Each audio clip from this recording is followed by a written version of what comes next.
اب اس نے کاؤنٹر پر سے کپ اٹھایا اور آہستہ آہستہ چائے کے گھونٹ نکلنے لگا۔ اس کے ساتھ ہی اس نے سگریٹ بھی سلگا لیا۔ وہ خوش تھا کہ اس کے سر سے ایک بہت بڑی بلا ٹل گئی تھی۔ زمان نے ٹیلی فون بند کر دیا اور شیرے سے کہنے لگا، آج رات ہی مال کو ڈسپوز کر دیا جاتا تو اچھا تھا، مگر ان لوگوں کے بھی اپنے اوقات ہوتے ہیں نا۔ ایجنٹ نہیں مانا۔ پھر کاؤنٹر پر شیرے کی طرف ذرا سا آگے کو جھک کر بولا، 50,000 پر سودا طے ہوا ہے، بس تھوڑی دیر میں ان کا آدمی آ کر دے جائے گا۔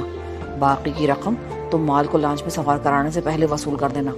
وہ مال کو دیکھ کر باقی کی رقم ادا کرنا چاہتے ہیں۔ چلو کوئی بات نہیں، دیکھیں گے تو بڑے خوش ہوں گے۔ ارے وہ تو نجمی کے 2 لاکھ سے کم وصول نہیں کریں گے، اس بار مال بھی تم ہی لے کر جاؤ گے۔ کوئی بات نہیں لیڈر، تمہارے لیے تو اپنی جان بھی حاضر ہے، شیرے نے سگریٹ کا کش لگاتے ہوئے کہا۔ زمان نے شیرے کی طرف گھور کر دیکھا۔ کیا بات ہے، زیادہ وفاداری کیوں جتا رہے ہو؟ بس استاد، کبھی کبھی دل چاہتا ہے کہ تیرے لیے میرے دل میں جو محبت ہے نا، اسے بیان کروں۔ تمہارے ہم پہ بہت احسان بھی تو ہیں، ورنہ اس وقت ہم جیل کی ہوا کھا رہے ہوتے۔ زمان نے دراز میں سے سگریٹ کا پیکٹ نکالا اور بولا، پیارے، ہم تو اصول کے آدمی ہیں، جب تک ہمارا آدمی اصول کے مطابق کام کرتا رہے گا ہم بھی اس پر اپنی جان چھڑکیں گے۔ اصول کے خلاف چلا تو پھر اس کی جان کی خیر نہیں۔ ٹیلی فون کی گھنٹی پھر بج اٹھی۔ زمان نے ریسیور اٹھایا اور پھر آواز کو ایک دم فکر مند بناتے ہوئے بولا، ندیم بھائی تم ہو؟ ہاں میں سمجھ گیا۔ کیا وہ لاہور میں بھی نہیں ہے؟ اف میرے خدا، یہ تم کیا کہہ رہے ہو؟ پھر وہ شخص کہاں چلا گیا؟ یار ندیم، میرا تو دل خون کے آنسو رو رہا ہے، میں تو تمہیں منہ دکھانے کے لائق بھی نہیں رہا۔ نہیں، تم چاہے کچھ بھی کہو، مگر میں اپنے آپ کو کبھی معاف نہیں کر سکتا۔ میں تو اب تمہیں یہی مشورہ دوں گا کہ تمہیں پولیس کو خبر کر دینی۔ کیا؟ میں کیا کہہ سکتا ہوں؟ ویسے میرے آدمی صبح سے شام تک اسے ڈھونڈنے میں لگے ہوئے تو ہیں، شہر کا کوئی ایسا کونا نہیں جو انہوں نے نہ چھان مارا ہو۔ میں اب کچھ لوگوں کو حیدرآباد دوڑا رہا ہوں۔ ارے نہیں ندیم بھائی، یہ تو میرا فرض ہے، آخر مجھے بھی تو ایک روز قبر میں جانا ہے، میں خدا کو کیا منہ دکھاؤں گا۔ ٹھیک ہے، میں تمہیں فون نہیں کروں گا، تم ہی کال کر کے پتہ کر لینا۔ خدا حافظ۔ زمان نے ریسیور رکھتے ہوئے شیرے کی طرف دیکھ کر آنکھیں سکیڑی۔ شیرے نے اس بات میں سر ہلایا۔ زمان بولا، تم سمجھ گئے ہوگے، ایسا احمق لڑکا بھی میں نے آج تک نہیں دیکھا۔ ویسے ہمیں بیٹھے بیٹھے عمدہ مال ہاتھ لگ گیا۔ ٹونی کو میں نے بیرک پر پہرا دینے کے لیے بھیج دیا ہے، رات کو کون جائے گا وہاں؟ شیرے نے ایک لمحے کے توقف کے بغیر کہا، میں ہی جاؤں گا، رات کی ڈیوٹی سے تو سبھی کتراتے ہیں۔ اس پر زمان نے فیصلہ کن انداز میں کہا، اگر یہ بات ہے تو پھر آج رات میں خود پہرا دوں گا۔ شیرے کا منہ کھلے کا کھلا رہ گیا۔ اس نے تو ویسے ایک بات کہتی تھی۔ نہیں استاد، تمہیں تکلیف اٹھانے کی کیا ضرورت ہے؟ آخر ہم کس مرض کی دوا ہیں؟ یہ ڈیوٹی میں دوں گا۔ زمان نے مزید فیصلہ کن انداز میں کہا، اس میں تکلیف کی کون سی بات ہے؟ یہ تو تمہارا فرض ہے۔ کیا میں تمہیں تنخواہ کے علاوہ سودے میں سے کمیشن نہیں دیتا؟ جتنی میں تم لوگوں کو کمیشن دیتا ہوں نا، کوئی اور دے سکتا ہے کیا؟ شیرا تو منہ سے بات نکال کر پھنس گیا تھا۔ تم تو ناراض ہو گئے استاد، ایسی بات نہیں ہے، میں نے ویسے ہی بات کی تھی، میں خوشی سے رات کو پہرا دوں گا۔ زمان نے ایک دم شیرے کو ڈانٹ دیا، بس میں تم سب کو جانتا ہوں، تم سب ہر حرام ہو گئے ہو، اب سارے کام میں خود کیا کروں گا، آج رات بیرک پر میں خود پہرا دوں گا۔ یہ کہہ کر زمان اٹھ کر ہوٹل کے اندر چلا گیا۔ شیرے کو کئی قسم کی پریشانیوں نے گھیرے میں لے لیا۔ زمان نے اس کا سارا پروگرام الٹ پلٹ کر رکھ دیا تھا۔ کسی نے سچ کہا ہے کہ انسان کو فالتو بات زبان سے نکالنی ہی نہیں چاہیے۔ شیرا اپنے آپ کو کوسنے لگا کہ اسے کیا ضرورت تھی ایسی بات کہنے کی، مگر اب کچھ نہیں ہو سکتا تھا، تیر کمان سے نکل چکا تھا۔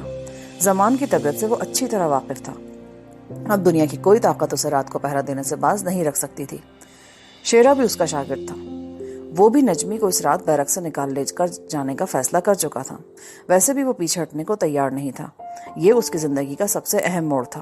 وہ ایک زندگی چھوڑ کر دوسری نئی زندگی شروع کرنے والا تھا۔ نجمی جیسی لڑکی سے دوبارہ کبھی نہیں مل سکتی تھی۔ دنیا میں کسی نجمی کا باپ نجمی کو اس کے حوالے کرنے پر تیار نہیں ہو سکتا تھا۔ کسی نجمی کا باپ یہ یقین کرنے کو تیار نہیں ہو سکتا تھا کہ شیرا اس کی بیٹی سے شادی کے بعد شریفانہ زندگی شروع کر دے گا۔ پھر یہ کیسے ہو سکتا تھا کہ شیرا اس سنہری موقع کو ہاتھ سے جانے دیتا؟ زمان کے جانے کے بعد وہ سگریٹ پھینکتا ہوا اٹھا اور ہوٹل سے نکل کر باہر اپنی جیپ کے پاس آ گیا۔ اس نے اپنے منصوبے پر اسی طرح عمل کرنا شروع کر دیا جیسے اس نے سوچ رکھا تھا۔ شیرے نے جیپ کا رخ اپنے جگری دوست ماکھن کے ڈیرے کی طرف موڑ دیا۔ دن کے 12 بجنے والے تھے۔ شیرے کی جیپ ہائی وے پر آتے ہی ہوا سے باتیں کرنے لگی۔ یہاں پر پارٹ 35 کا اختتام ہوتا ہے۔ مزید ریکارڈنگ کے لیے پارٹ 36 سماعت کرنا۔